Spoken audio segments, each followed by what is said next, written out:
Intervenant en marge de la cérémonie de célébration de la Journée mondiale contre le travail des enfants, Mourad Zemmali a rappelé que son département avait transmis une copie de l'avant-projet du nouveau code du travail aux différents partenaires sociaux. Nous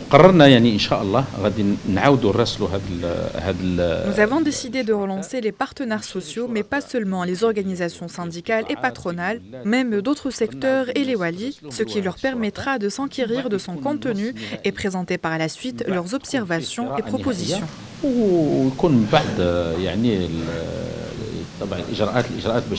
Le ministre a par ailleurs souligné la nécessité de lutter contre le travail des enfants, notamment dans les moments des conflits et les catastrophes.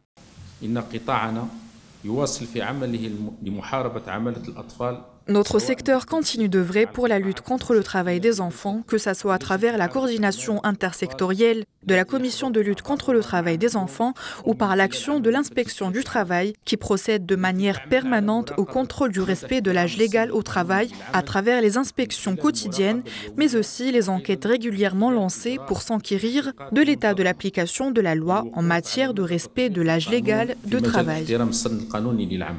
Les résultats des enquêtes ont confirmé les données établies lors des années précédentes et qui démontrent que ce phénomène existe à des taux très faibles. Ce taux ne dépasse pas les 0,5% d'enfants au travail par rapport aux effectifs des travailleurs présents sur les différents lieux de travail contrôlés. Selon Mourad Zemmali, la tendance met en évidence le travail des enfants au milieu professionnel est toujours en baisse.